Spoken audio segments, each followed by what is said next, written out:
پر ہنس دیتی ہے، پھر فرشتوں سے پوچھتی ہے کہ اے فرشتوں، میرے یہ بندے کو تکلیف کس چیز کی تکلیف پر اس کو مارا گیا؟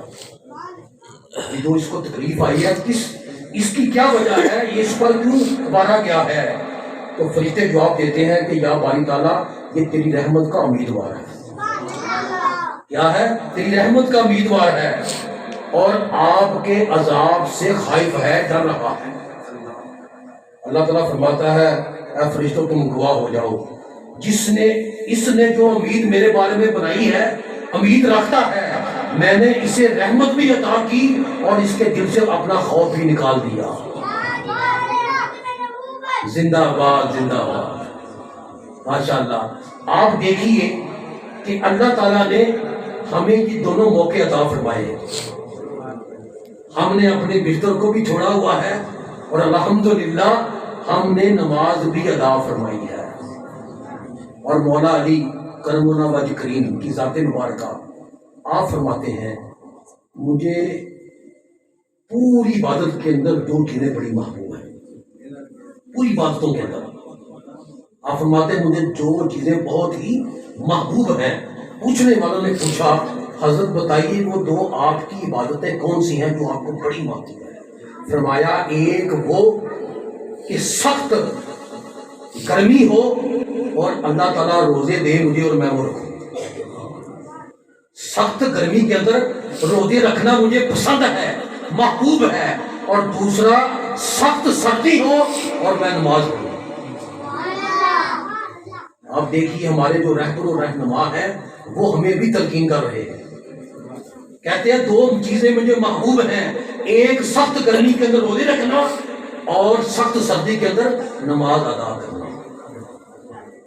پتہ یہ چلا کہ جناب والا جیسا کہ حضرت صاحب کہہ رہے تھے کہ پوری محفل کا جو تاج ہے، جو دولہے کا وہ تاج ہوتا ہے، اور ہماری محفل کا جو تاج ہے وہ نماز ہے۔ اور اصل میں بات بھی یہی ہے کہ رسول اللہ فرماتے ہیں نماز میری آنکھوں کی ٹھنڈک ہے، اور ہم نے نماز کو جب ادا کیا ہم نے رسول اللہ صلی اللہ علیہ وسلم کی وہ راحت پہنچائی، اور رسول اللہ صلی اللہ علیہ وسلم ہمیں دیکھ کر کتنے خوش ہوں گے۔ اور فرمایا گیا ہے کہ ہر پیر والے دن اللہ تبارک و تعالیٰ کے رسول اللہ کے جو امتی ہیں ان کے مال کو پیش کیا جاتا ہے۔ اگر تو امتی اپنے اعمال کے اندر نیکیاں کر رہا ہوتا ہے تو رسول اللہ صلی اللہ علیہ وسلم دعا دیتے ہیں، خوش ہوتے ہیں، اور اگر کوئی برائی کر رہا ہوتا ہے، برائی میں مبتلا ہوتا ہے، تو نبی پاک صلی اللہ علیہ وسلم غمگین ہوتے ہیں۔ اور آپ دیکھیے ہم نے اس حدیث پاک پر عمل بھی کیا، اور ساتھ ساتھ یہ بھی سنیے کہ ہم جو محفل کرتے ہیں جیسا کہ حضرت صاحب فرما رہے تھے کہ 3 مرتبہ قرآن شریف پڑھ لی جائے تو کیا ہوتا ہے، ایک قرآن پاک کا ثواب ملتا ہے۔ تو حاضرین محترم، یہ بھی میں نے تازہ پرسوں میں نے اس بات کو پڑھا تھا، وہ کیا بات تھی، ایک عرب کے اندر بزرگ ہوئے ہیں حضرت حماد مکی رحمۃ اللہ تعالیٰ، یہ کل شریف پر بات ہے ان کی۔ وہ کہتے ہیں حضرت حماد مکی رحمۃ اللہ علیہ فرماتے ہیں کہ میں حرم پاک کے قبرستان میں چلا گیا، میں جب قبرستان میں گیا تو ایک قبر پر میں نے سر رکھ کر مجھے اونگ آ گئی، میں سو گیا، تو اللہ تعالیٰ نے مجھے صاحب قبروں والوں کا حال دکھا دیا۔ کہتے میں کیا دیکھتا ہوں کہ وہ جو قبر والے ہیں نا وہ حلقے بنا کر قطاریں بنا کر ایک طرف دوڑتے چلے جا رہے ہیں۔ میں نے ایک بندے کو پکڑ کر کہا کہ تم کہاں جا رہے ہو؟ انہوں نے فرمایا حضرت ایک اللہ کا بندہ قبرستان میں آیا تھا، اس نے 1 مرتبہ قرآن شریف پڑھی، 1 سال ہو گیا ہے، اس کا ثواب ہمیں ملا، اس کا ثواب ابھی تک اکٹھا ہی نہیں کر سکا۔ تو حاضرین محترم، ایک قرآن شریف پڑھنے پر آپ دیکھیں قرآن شریف جو ہے اس کی کتنی آیتیں ہیں، 4۔ اب حضور فرماتے ہیں جس شخص نے 1 مرتبہ کہا کیا الف لام میم، اسے کتنی نیکیاں ملیں گی؟ 30۔ ایک حروف پر 10 اور الف لام میم 3 حروف ہیں، کتنی نیکیاں ہوئی؟ 30 نیکیاں۔ اور جس نے 1 مرتبہ قرآن شریف پڑھی 4 آیتیں ہیں، اس کا اندازہ کون کر سکتا ہے؟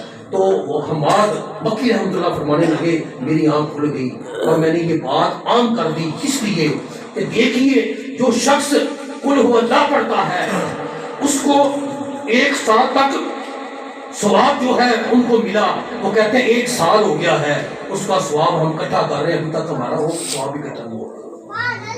ہماری خوش بختی ہے کہ اللہ تعالیٰ ہمیں چلو مہینے کے بعد ہمیں یہ محفل عطا کرتا ہے، دیکھیے اس کے اندر ہم نماز بھی ادا کرتے ہیں، درود شریف بھی پڑھتے ہیں، ذکر خیر بھی کرتے ہیں، اور دیکھیے پھر اس کے بعد ہم مل بیٹھ کر قرآن پاک بھی پڑھتے ہیں جس کے اندر مفرد آیات پڑھتے ہیں، سورتیں پڑھتے ہیں۔ تو یہ فائدہ کن کو ہو رہا ہے؟ جو ہمارے احباب دنیا سے چلے گئے ان کو بھی فائدہ ہو رہا ہے۔ اور پھر حضور فرماتے ہیں کہ مت سمجھنا کہ شاید کہ ان کو فائدہ ہوتا ہے، فرمایا تو پڑھنے کے بعد جب تو دعا کرتا ہے، جتنی تو جن کے لیے تو دعا کرتا ہے، جتنے مردوں کے لیے پوری دنیا کے اندر جتنے بھی مردے ہیں جو مسلمان ایمان کی حالت سے دنیا جا چکے ہیں، جن کے بارے میں تو دعا کرتا ہے نا، ان کی تعداد کے برابر اللہ تعالیٰ تیرے نامہ اعمال میں بھی نیکیاں لکھتا ہے۔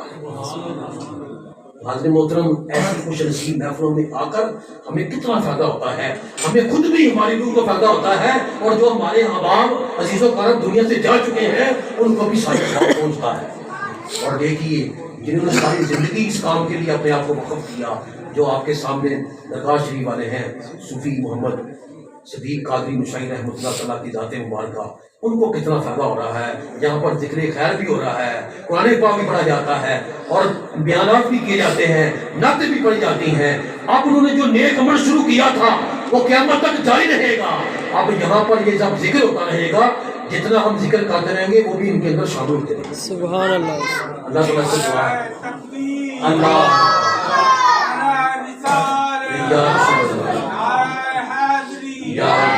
اللہ محمد چار یار حاجی خواجہ قطب فرید یا فرید۔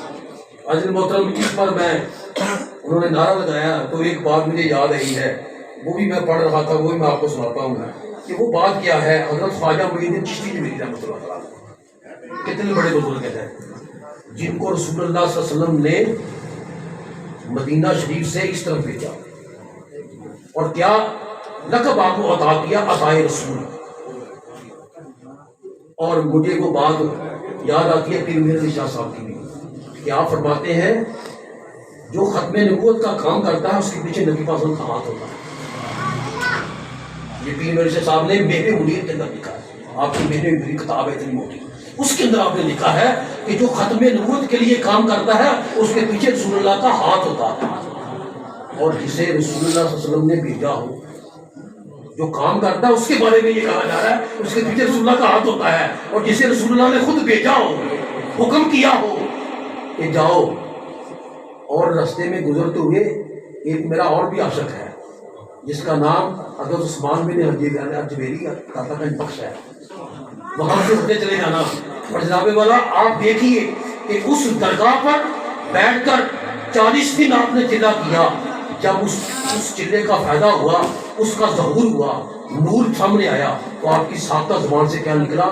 گنج بخش فیض عالم مظہر نور خدا ناک سارا پیر کامل کام نارا رہن ہوا۔ تو حضرت محترمین کی ایک بات میں نے نوٹ کی ہوئی ہے جناب والا، یہ وہ بزرگ ہیں کہ ان کی عادت مبارکہ تھی، حضرت خواجہ معین چشتی جمیلی رحمۃ اللہ تعالیٰ، کیا ایک عادت مبارکہ تھی ان کی؟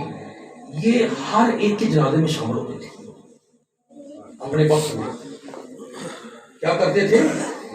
ہر ایک کے جنازے میں یہ شرکت کرتے تھے اور جنازہ پڑھتے تھے، اور جنازہ پڑھنے کے بعد یہ بزرگ جناب والا پھر گھر نہیں چلے جاتے تھے، لوگ چلے جاتے تھے، لیکن یہ قبر والے کی قبر پر پہنچتے تھے۔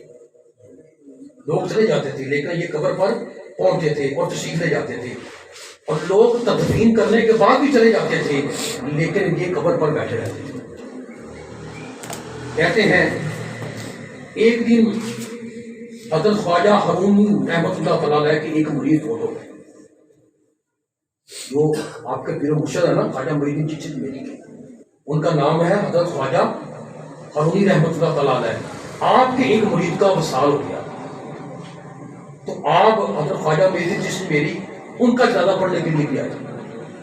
جب جنازہ پڑا تو حسب عادت ان کی قبر پر جا کر بیٹھ گئے، اور بیٹھتے کیا تھے؟ عام بندے کا بیٹھنا اور ہے اور خاصوں کا بیٹھنا اور ہے۔ خاص کس طرح بیٹھتے ہیں؟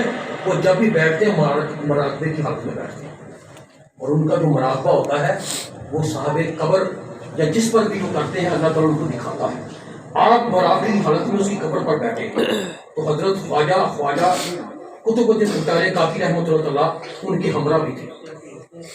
ان کے ہمراہ خواجہ محی الدین چشتی بھی کے ساتھ حضرت مختار الدین کاکی رحمۃ اللہ تعالیٰ بھی تھے۔ اچانک خواجہ محی الدین چشتی نے میری دست عالم میں اپنی جان سے گھبرا کر اٹھ گئے۔ جہاں بیٹھے ہوئے تھے نا، مراقبہ کیا ہوا تھا، تو وہ اس کی دہشت تھی نا قبر کی، اس کی وجہ سے آپ اٹھ کے کھڑے ہو گئے۔ جب کھڑے ہو گئے تو آپ رحمۃ اللہ تعالیٰ کا چہرے مبارک کا رنگ جو ہے نا متغیر ہو گیا، بدل گیا۔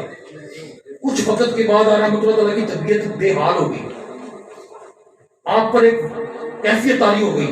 آپ رحمۃ اللہ نے فرمایا واہ کیا بات ہے، بیعت بھی ایک عجبی چیز ہے۔ یہ منظر دیکھنے کے بعد فرمانے لگے بیعت بھی ایک عجبی چیز ہے۔ حضرت خواجہ قطب الدین بختیار کاکی عرض کرنے لگے حضور کیا عجب چیز ہے، کیا کیفیت ہے؟ آپ کا رنگ تو متغیر ہو گیا تھا اور پھر آپ وقت کے بعد بے حال ہو گئے تھے، اس کی کیا وجہ تھی؟ فرمایا جب لوگ اس میت کو دفن کر کے چلے گئے، اسے عذاب دینے کے لیے دو فرشتے آ گئے، وہ اسے عذاب دینا چاہتے تھے تو حضرت عثمان غنی رحمۃ اللہ تشریف لے آئے۔ زندہ باد زندہ باد، لبیک لبیک یا رسول اللہ، لبیک لبیک لبیک یا رسول اللہ۔ تو حضور فرمانے لگے کہ دو فرشتے عذاب کے آ گئے اور انہوں نے آپ کو عذاب دینے کی کوشش کی۔ تو وہ مرید کن کے تھے؟ حضرت ہارون رحمۃ اللہ تعالیٰ علیہ کے۔ فرمایا ادھر جب وہ آپ کو عذاب دینے لگے تو قبر کے اندر کون تشریف لے آئے؟ حضرت عثمان غنی رحمۃ اللہ تعالیٰ تشریف لے آئے، اور حکم کی غیب سے آواز آئی اے فرشتوں چھوڑ دو، تمہیں پتہ نہیں اس کی نسبت کس کے ساتھ ہے۔ آج ان محترم پتہ یہ چلا کہ جن کی بیعت ہوتی ہے کسی کے ساتھ نسبت رکھتے ہیں وہ صاحب نسبت میں آ کر قبر میں مدد کرتے ہیں۔ تو پتہ یہ چلا کہ ہم خوش نصیب ہیں کہ ہم اہل نسبت ہیں، اور جو نسبت ہوتی ہے یہ بڑے کام کرتی ہے۔ اور جہاں تک حدیث پاک میں آتا ہے کہ جب مردے کو قبر میں دفن کرنے کے بعد لوگ واپس ہوتے ہیں نا، حدیث پاک میں آتا ہے کہ جو فرشتے جو میت ہوتی ہے نا وہ جانے والوں کی آہٹ کی آوازیں سنتی ہے، اور یہ بھی جانتی ہے میرے جنازے میں کون آیا تھا، مجھے دفن کرنے کے لیے کون آیا تھا۔ ان کے جو آہٹ ہے نا، جو ان کے قدم ہے، اس کو بھی سنتی ہے۔ حضرت محترم یہ تو ایک عام مسلمان کا حال ہے، قبر میں دفن ہونے کے بعد اللہ اس کو بھی یہ طاقت دیتا ہے، اس کو بھی بصارت دیتا ہے، سماعت دیتا ہے، وہ آنکھوں سے دیکھتا بھی ہے اور کانوں سے سنتا بھی ہے، اور یہ بھی جانتا ہے پڑھنے والا کون آیا تھا اور مجھے دفن کرنے کے بعد ٹہل کر کون جا رہا ہے، اس کے قدموں کی آواز کو بھی سنتا ہے۔ آج نے یہ عام مسلمان کو اللہ نے یہ مقام دیا ہے، میرے پاس کوئی مقام کیا ہے؟ سبحان اللہ، نعرہ تکبیر،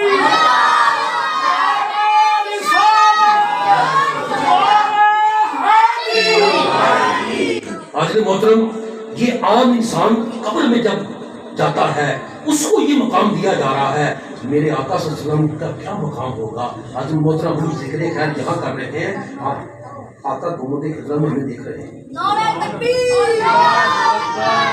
اور آقا کریم صلی اللہ علیہ وسلم ہماری اس محفل کو دیکھ بھی رہے ہیں اور سماعت بھی فرما رہے ہیں۔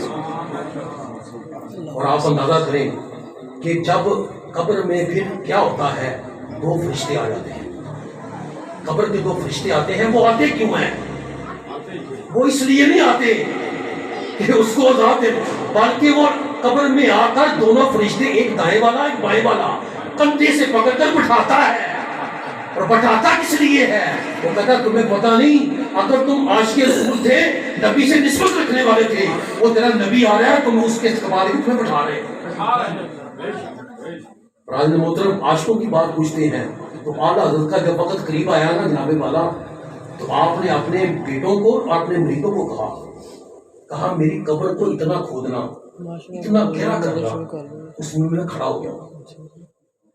یہ بہت بڑی وصیت ہے۔ تو کہنے لگے میں اس میں کھڑا ہو جاؤں گا۔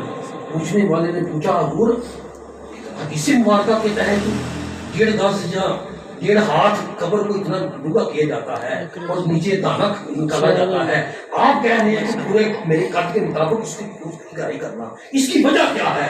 فرمانے لگے ساری زندگی احمد رضا دنیا میں رہ کر کھڑے ہو کر ہاتھ باندھ کر یہی کہتا رہا یا نبی سلام علیکہ، اور جب قبر میں جائے، جب جہاں پر سرکار تشریف